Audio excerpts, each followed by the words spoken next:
big welcome again to all of you joining us for our first product management panel session and a networking event that is being hosted and organized by the Student Liaison and Organizing Committee. And part of MEMPC, I mean, I'm sure you're aware of MEMPC, but if you are not, MEMPC is Master of Engineering Management Programs Consortium. We have 9 schools as part of the consortium. And this year, we tried to see if we could have a student committee going to help us organize events that are relevant to the students, but also provide opportunities for the students to network with each other and with the alumni.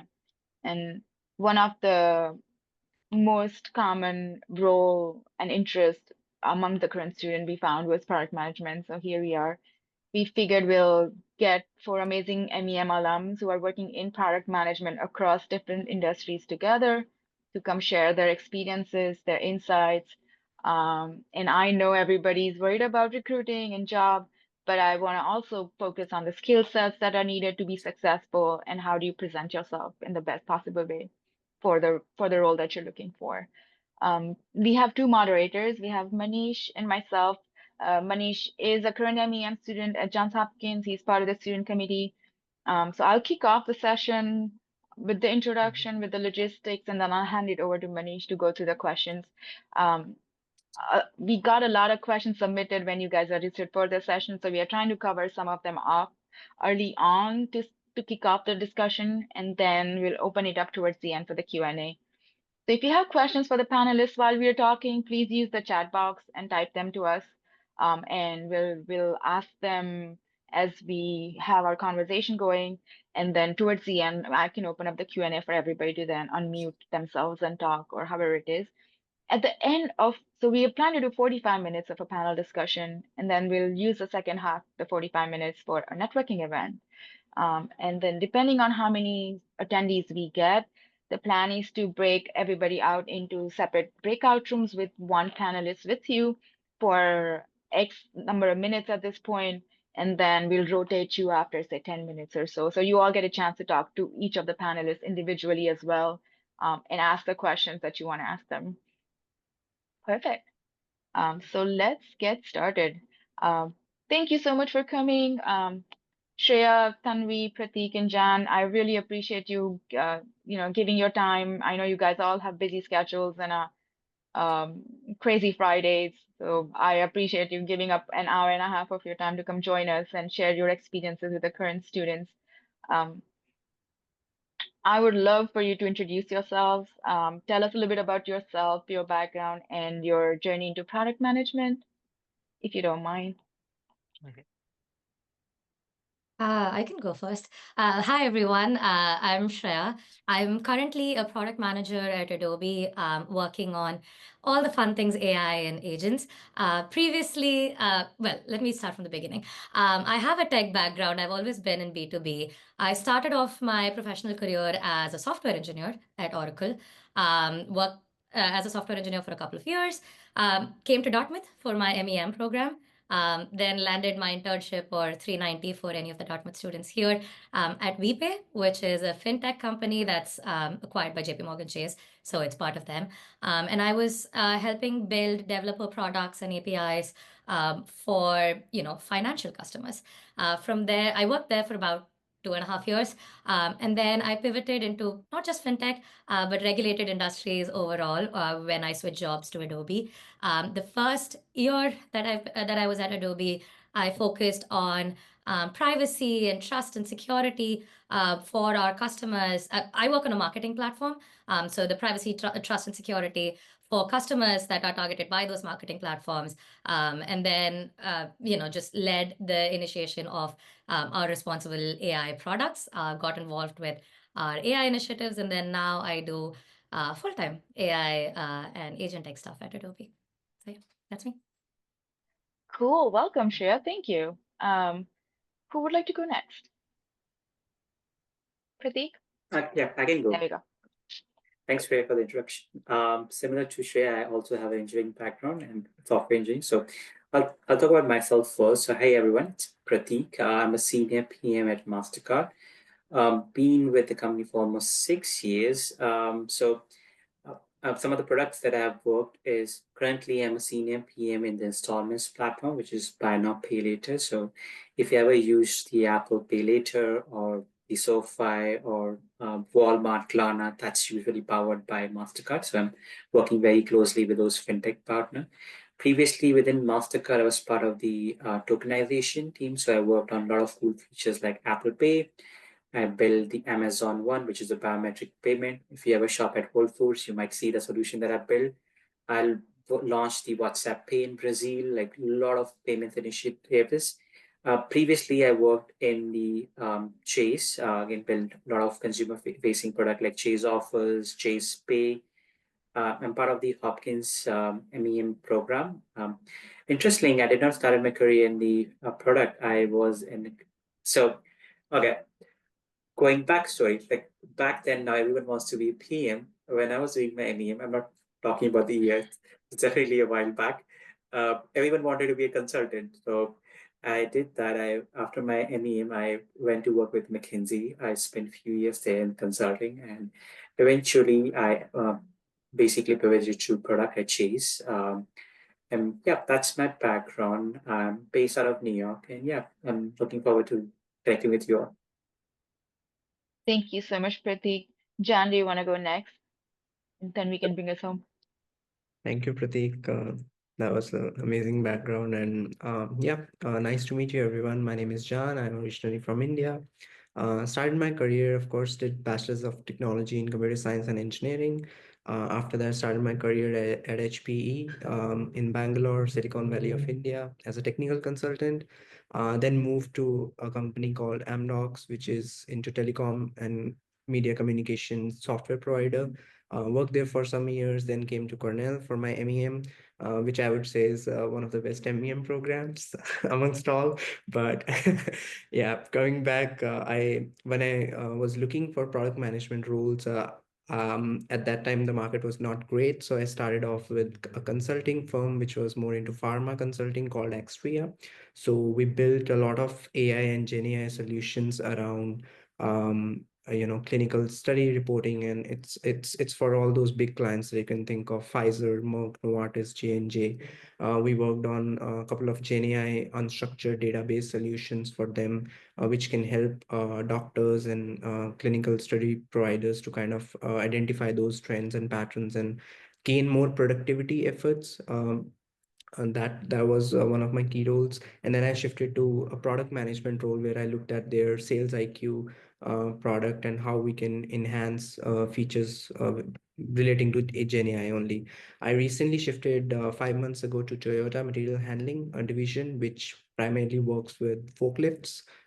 So here I'm working as a technical product manager. I'm looking at a portfolio of their 4 products: My Insights, My Toyota Store, My Toyota Pay, and My Toyota portal, which is mostly, you can think about it in terms of whatever IoT data that you can get out of your vehicles.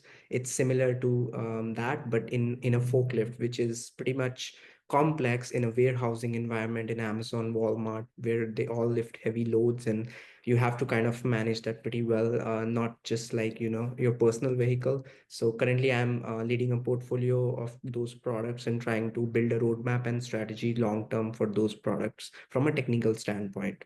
So yeah, happy to answer your questions today. Thank you and welcome, Jan.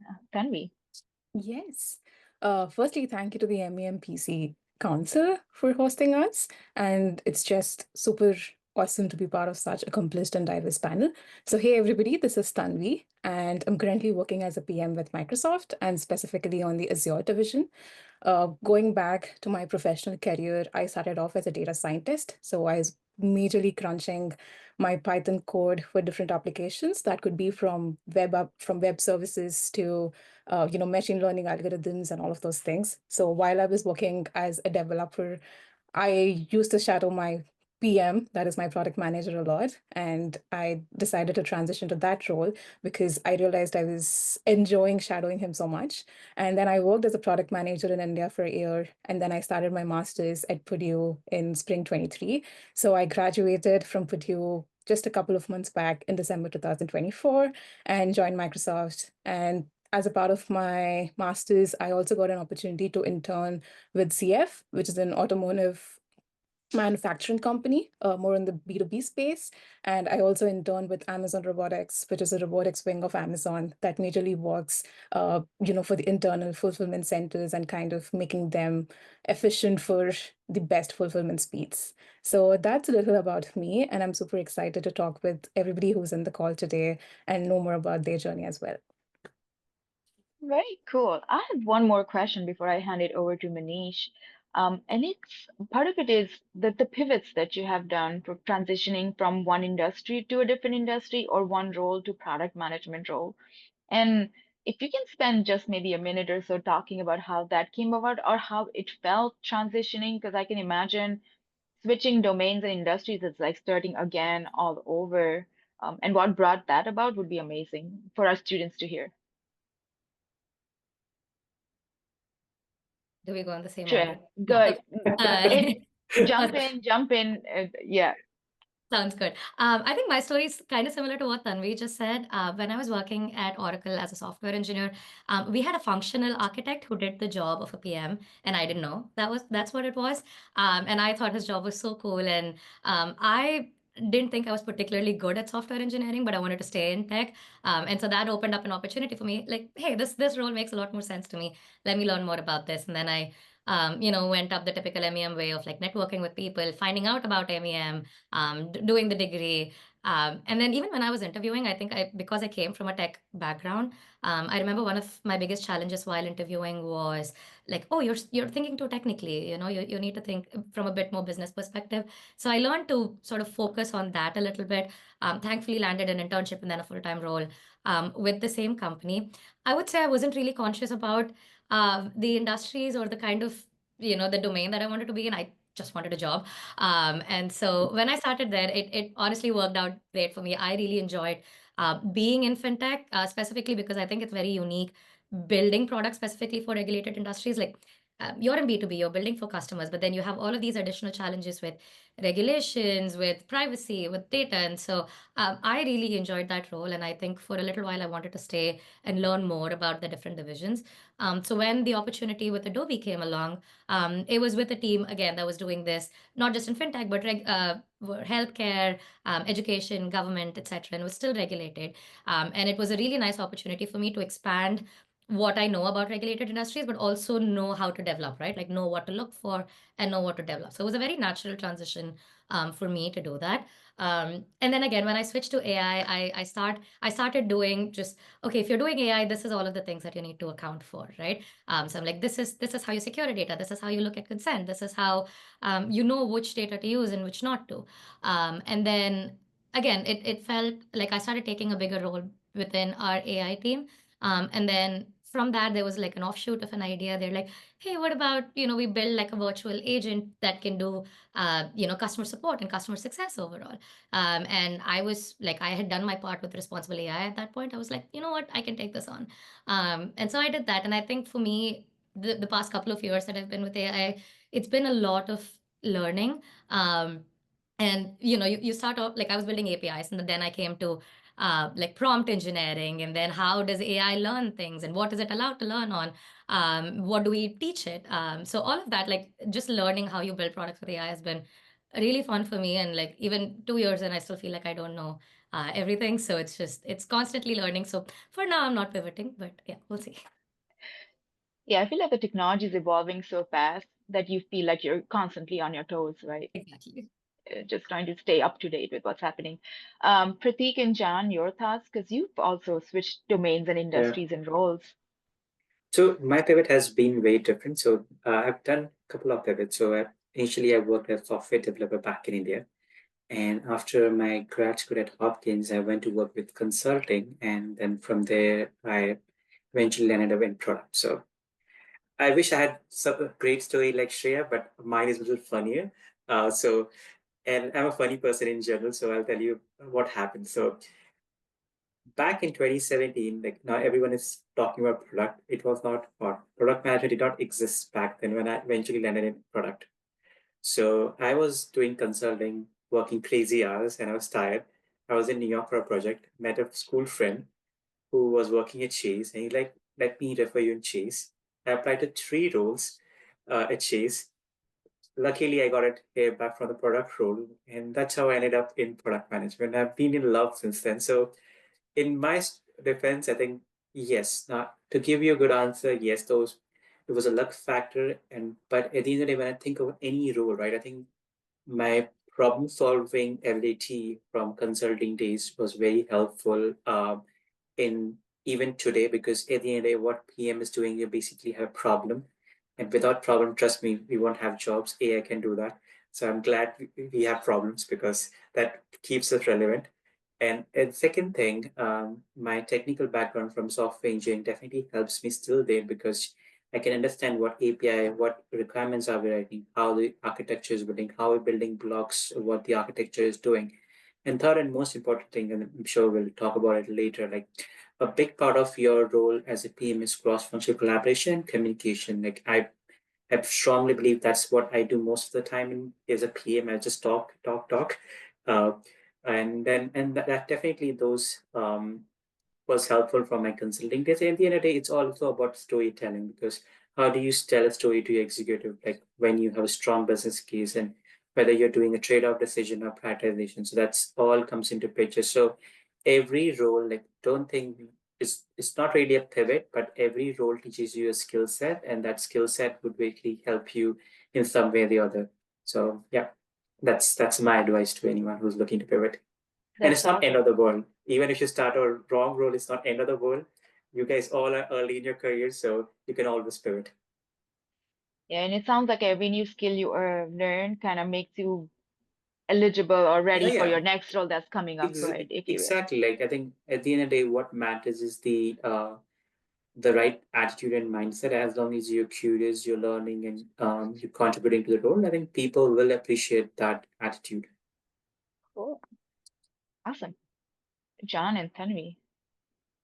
Yep.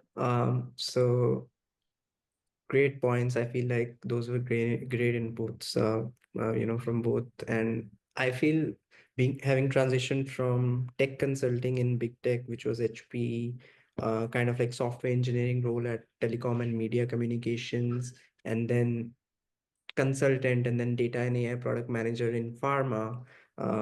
And then, of course, at the end, manufacturing. So I have spanned across 4 industries, I would say. So definitely every industry has some different challenges that excites you, that makes you learn. I think ultimately the tech stack remains the same. So for me, it has been more focused on technology. I was a data PM.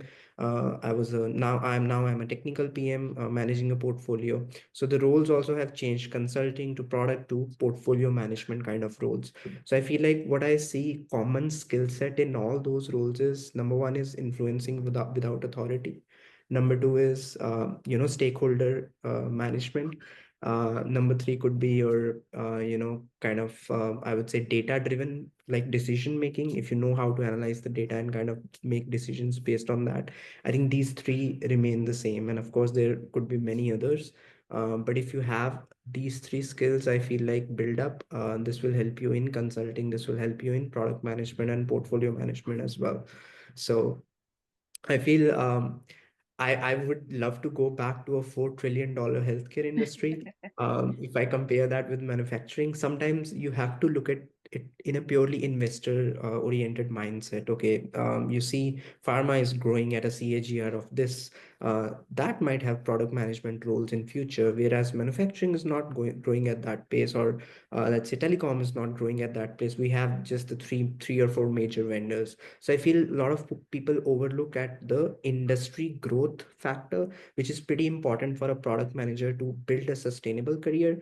And I have been always a believer of jack of all trades in your previous I think 7 to 8 years of your career. So try industries out, be like a consultant. Pratik has been in McKinsey. He knows you do a lot of projects, you explore a lot of industries, and then you finalize after 7, 8 years. Okay, this makes sense given the CAGR, my interest, and my passion. So that's from my side. Very cool. Very analytical, data-driven decision making. Very nice. Um, Tanvi, I know you just started in product management, but you also pivoted, right? So you had a experience in a different industry before MEM, and then even during internships, it sounds like between internships and your current role. So talk to us about it. Yeah, absolutely. I think, firstly, a lot of my points probably overlap with what my fellow panelists have echoed. But when I talk about pivot in my experience, I think there have been two. One is where I pivoted from a developer role to a PM role. And then the second one would be where I worked as a PM in different industries, like you said, one being automotive manufacturing and the next one being like robotic manufacturing and now in cloud services. So for me, in the first category, when I was transitioning from a developer to a PM, I think how I did that was majorly understanding more about PM. Like Prateek mentioned, I don't think PM was this popular even back then. So this was like 2018, 2019, or maybe it was just getting popular. So there were a lot of boot camps around product management that were like just getting initiated. So I used to participate in all of these boot camps and just trying to understand like what does it look from a higher level? What are the skill sets they're looking for? How can I learn those in my current role and kind of expand more on it by taking any outside opportunities, right? So that was how I looked at that pivot. And the second category is the PM across different industries. So what I realized was there is a chunk of transferable skills when you're working as a PM in all of these industries. Like my fellow panelists mentioned, like it is definitely your your love for or your curiosity to learn different things. It could be your documentation style, the way you're being proactive and doing all the stakeholder management. And then it could be your customer obsession. Like, are you identifying the right pain points? This is really important. Like, why are you doing this and why now? Having clear analytical thinking to all of these problems and presenting to leadership is very important. So these were the learnings I had. So while these are the transferable and the common skill set in different industries, the varied or the difference could be like what is your product and how is the life cycle of that product and what role are you playing on it. So that is something that changes based on every product. Even in an industry, probably it could be very different based on the team and the product you're working on. So that is something that you have to pick up and see from a broader level and see, okay, this is the life cycle and these are all the things I have to deal with or connect with or collaborate with and just go ahead from there. Very cool. I think these are all very valuable tips and skill sets, I think, for our students to take into account when they are looking into product management. And while they're waiting to get their first amazing role in product to build up on, right? To just be ready for it. So when it comes, you're ready for it. All right, I'm going to hand it over to Manish. Manish is a Johns Hopkins MEM student, in case I forgot to mention it earlier. He's part of the student committee and he's helping me moderate this panel. And he's going to go take us through the questions that you guys have submitted when you RSVP'd or signed up for this session. So on to you, Manish. Yeah, thank you, Ritu, for asking such great questions and panelists for the introductions and the transition phase which you talked about. It was really interesting for me as well, like listening from this side, I would say. So now just let deep dive into like the questions as Ritu mentioned. So I would like to ask the first question would be, can each of you describe what product management look like in each of your industry? Like what is your primary responsibility when you work around in this role? Because this will help fellow students to understand what exactly they would be working in different industry, because sometimes if you are working in tech, it is different from automobile, and even if is tech, SaaS is different than fintech, or like if it is robotics or like Adobe, let's say. So maybe Shreya, do you want to like start with this? Yeah, absolutely. I think I always find it really funny when people ask me, like, what does a day in your life look like? Because every day is so different and it really depends on what you're doing. So I'm just going to do my best to summarize what I think we do across the life cycle of product management, right? Like, no 2 days are going to look alike. The first piece that, like, at least in my role that I have been responsible for Mm-hmm. is product strategy and discovery.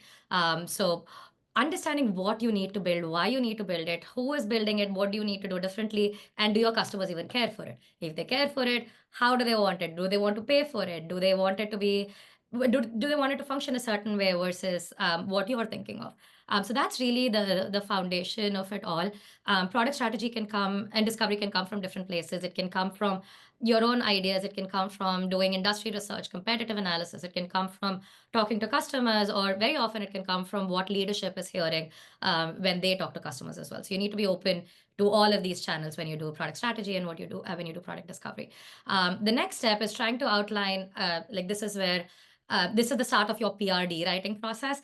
So really write down what your feature is going to do or what your product is going to do. How, if you have any designs, like work with designs to visualize how this is all going to be, add that to your PRD. Identify what the tech dependencies need to be, who are the teams that need to be involved, what are all of the sign-offs that you need. And this is a very iterative process, right? Like you start off with a draft, that's never the draft that you submit. It goes through so many cycles of reviews and feedback and all of that. So that's the second stage, like writing the PRD.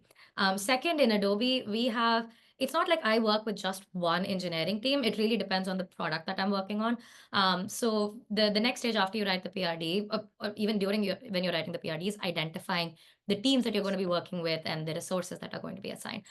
So we have two stages at Adobe. One is called CA, which is where you present your concept and that's what gets approved. And the second is like the project plan. It's called PPC. And then in addition to what your concept, you talk about all of the resources, the timelines, what does the deliverable look like, what have you validated with, all of that. So the project plan, that needs to get reviewed. So that's sort of this next stage. Next comes execution, and execution, again, it looks different across different projects. Sometimes it's just sort of program managing with different teams and saying, okay, you need to do this, you need to do this, this is when you need to do it by. Other times it's also, while engineering teams are executing, you're seeking very active feedback. And again, like in what I'm working on right now, because it's so new to Adobe, we don't present it to them. So we have a feedback program where I meet with them every week to say, okay, this is what we've built. Does this make sense? This is what we've built. Does this make sense? So this is also part of execution. And again, execution goes on for however long you want it. Okay, no, there is a time, but it can go on for really long. And then depending on the project lifecycle, you're doing your alpha, your beta, your general availability. Again, the requirements around all of those stages are different. If you're doing alpha or if you're doing a closed beta, you need to identify which customers you need to work with. Are they friendly customers? Are they customers that have a ton of feedback? Are they really difficult customers and you think making them happy will make all of the rest of your customers happy? So there is a lot of user research and just talking to customers that goes on. And then there is also marketing. When you're closer to GTM, like how is this being packaged? Is this being monetized? How does it work with the existing licenses that customers have? So that's the product marketing. We also have a legal and privacy committee that we always like do sign-offs for before we expose any of our features to customers. So we do that. And then once your product is out there in the wild, once people are using it, then comes all of your metrics, your adoption. And so it's also a PM's responsibility to identify exactly what you need to track. How does that behavior influence? So if it goes up, what does that mean? If it goes down, what does that mean? If it stays neutral, what does that mean? Why do you need to calculate this? So work with data science and analytics teams a lot in trying to identify that, and then keep reporting on those like adoption, engagement, retention metrics. And then start all over again. Now that you've built this, what do you want to do next? Yeah, I think that's the last. Got it. Got it. Yeah, thank you, Shreya, for sharing it. That's really insight, and it was pretty detailed, I would say. So maybe Jan, do you want to go next and talk about what does PM and Toyota look like? Yeah, I would love to ask Shreya though, which is her least favorite stakeholder. I don't think I want to say that in a recorded meeting. Nope, absolutely not. Yeah, It's I'm hoping always legal. It's always legal. always It's legal. always Yeah, legal. It's always legal. always legal. That's what I It's was always thinking. legal. So Hopefully yeah, that does, but it's also, sorry to cut you off, Nan, but yeah, it's also depends, because their job is to make sure that you don't get sued. So they're doing their job. Your job is to build a yeah. product. There's always a healthy friction, which is always required, I think, in any successful product. So Yeah. So coming back, starting from that point only, I feel like these stakeholders are really Mhm. important. The engineering team, the mechanical engineering team in my industry, it holds a very high value, along with legal, because when they hear that it's Toyota, they know that we have deep pockets. So they are like, they can sue us easily, and they can get money from us, even if it's a operator's mistake. And there are some life-threatening things that could happen, which is not just your button click, not website is crashed, but actual impacting life. So that's when these digital products actually impact the physical aspect of it as well. So apart from the stakeholders, I would love to touch upon a little bit upon the role of a product manager in most of the industries, and it differs significantly in everyone's head. Product managers own, I think, the why and what, and maybe some sort of when, uh that when that will happen. And this, I'm talking about features. Project manager is exactly the timeline, the when and how you will execute it. Program manager is like how to connect a portfolio of products and solutions and decide the when. So you need to be clear about these three roles, because they are very much confused within the industry. um, Technical PM is different than a data PM is different than a growth PM is different than a portfolio PM. So it's a labyrinth of choices that you would want to make, and it's different every industry. So for example, in healthcare, the customers matter a lot for us. In the When we talk about product management, we say we are the ones who are the customer's advocate.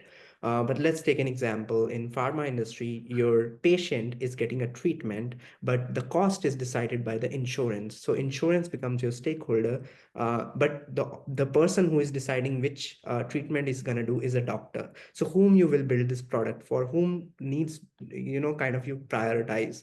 And then there are middlemen as well. For example, in manufacturing, there are dealers who sell our, just like automobiles, they sell our forklifts. So would you want to make products for dealers? Would you want to make products for customers? How do you prioritize that? How do you build a roadmap? So all these factors come into play when you decide a role for any particular requirement when you are writing JD. For my particular role, technical product manager, in I would say most of the industries, they handle three things.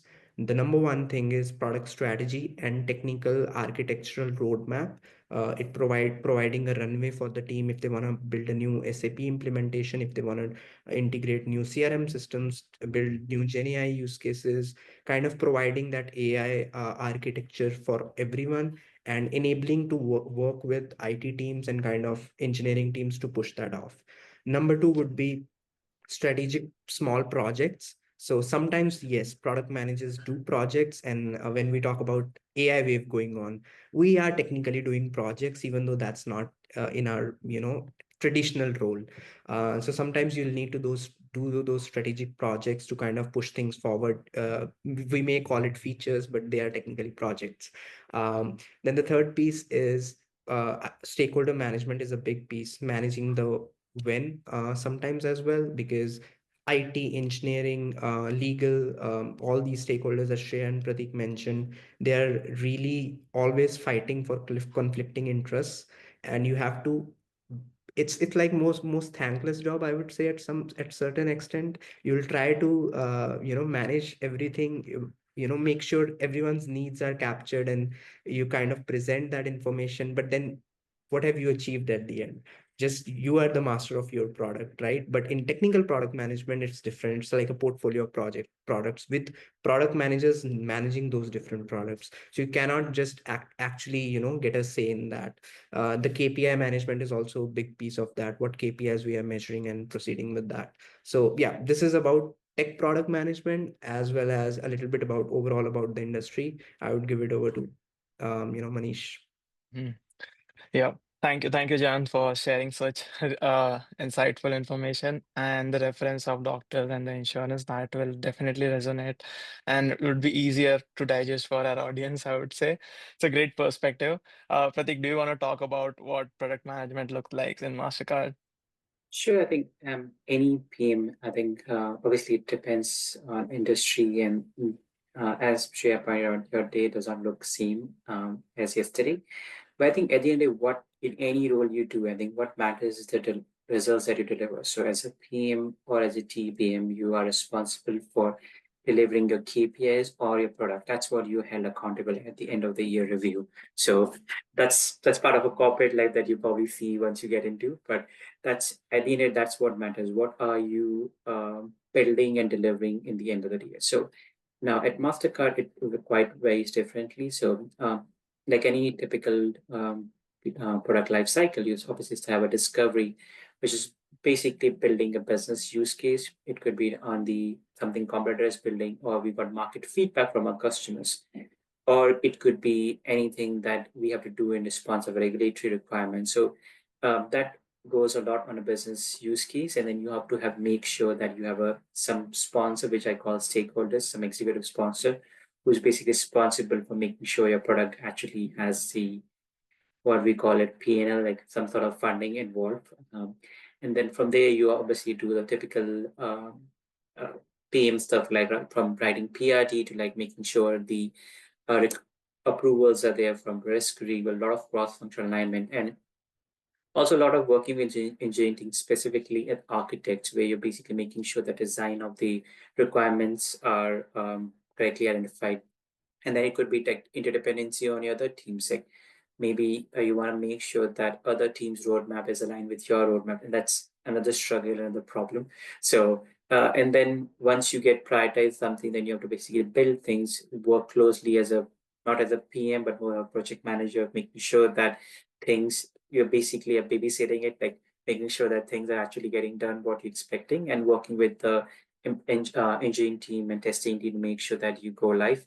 And once it go live, in the meantime, you're also writing requirements, like in terms of because we at Mastercard we do a lot of customers, so you're writing onboarding requirement, you're writing onboarding documentation, implementation document, program guide, external communication, and then you work with the GTM partners to basically launch a product to how you can sell. And once you start launching it, you get constant feedback, and then you're constantly iterating your product to improve. That's typically any product that goes at Mastercard. Now, one thing I call it like in finance, very different from other factors. We are a very regulatory driven. So we have to be very mindful of those regulatory laws, and we have to make sure that we are in compliance with that particular local regulatory.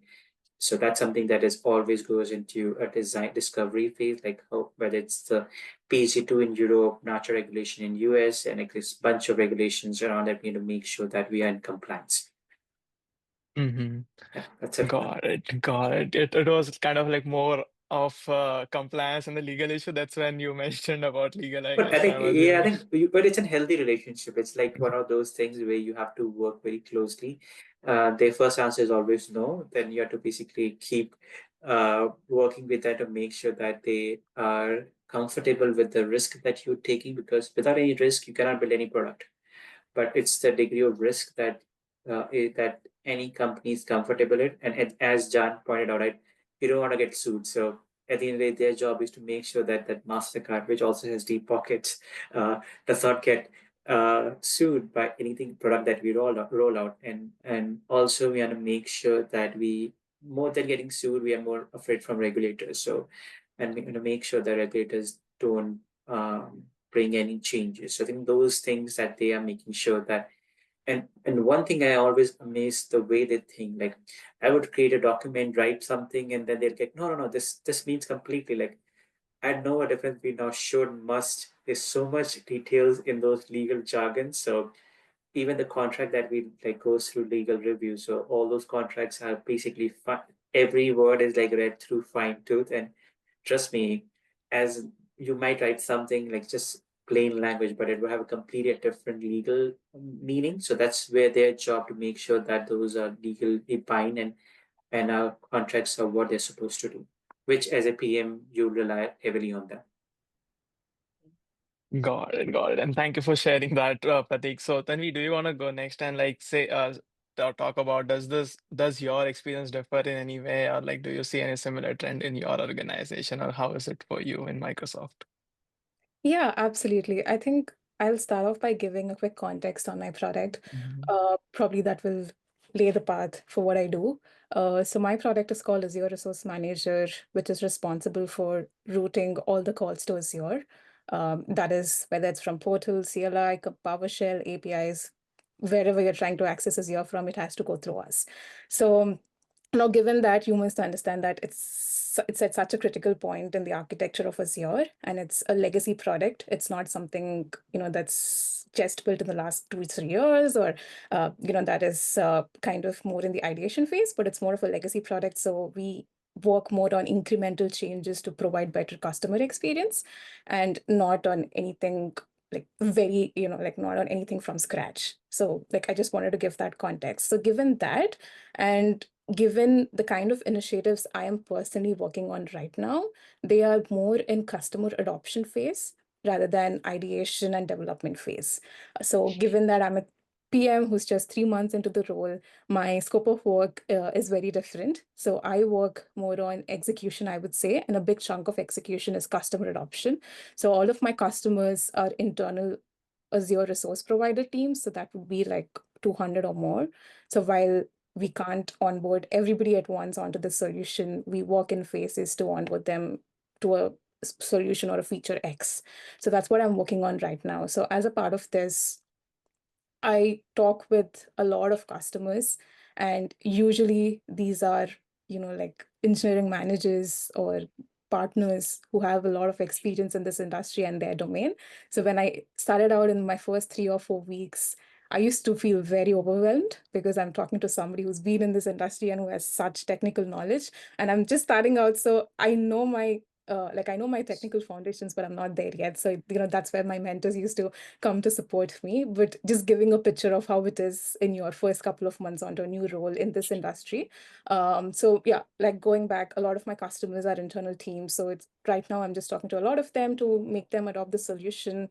So that means aligning both of our strategies, like the stakeholder management, if they're very if they're not ready to onboard to the solution, then I have to like kind of find a middle path or like a middle compromise to see that how can we meet and then go forward on accepting them to onboard to the solution.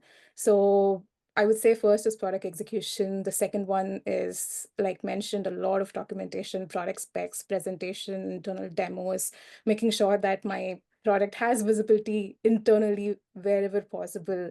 And the third one I would say is a lot of collaboration, both with, like they mentioned, the engineering team, the UX user experience team of the portal, and then the billing team, the commerce team. I am not working a lot with legal team yet in my current scope of work. But yeah, my major collaborators or stakeholders would be the ones that I just mentioned.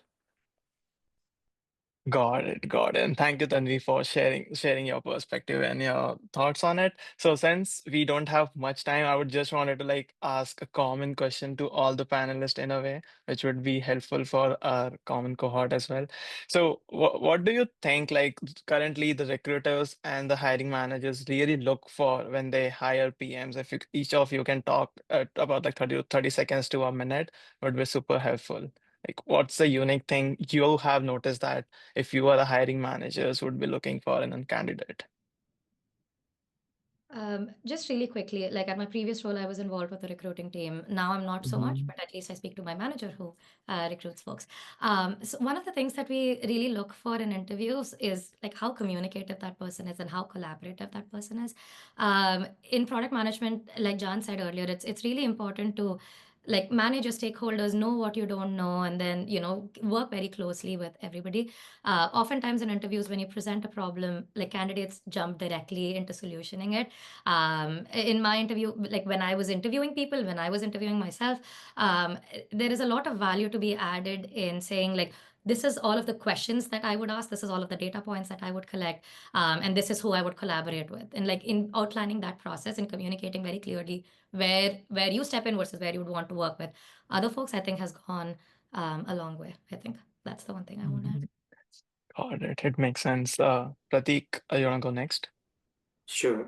So I think obviously communication definitely plays quite a any as I mentioned earlier, you're a lot of times as a PM you're spending a lot of time in meetings, and what exactly happens, your cross-functional collaboration, you're communicating up to your senior stakeholders, you're communicating to your peers, you're communicating down. It's communication plays a lot of big factor as a PM. Now, when you're in a hiring, right, when you look at, so there are two parts to it, right? One is obviously the resume part, which is on the paper, which you uh, so you want to basically be able to bypass the ETA system. So you want to map your resume to whatever the job description is. So I think that's very important. But at the end of the day, there are a couple of skill sets that any I would look at. I think one is how good are they in problem solving, and because that and ultimately that's what you're doing as a PM. You have a problem, and you are basically creating a solution for that. So how good are you in problem solving? And second is the communication part, which is very important. How effectively, if you can't communicate well in an interview, I wouldn't be judging you on that level, because it's a one shot that you get an interview.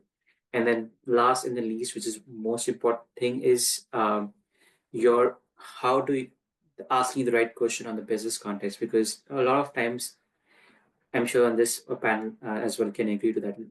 It's easier to build solution. Like a lot of people are from the MEM come from an engineering background, so they automatically jump into solutioning.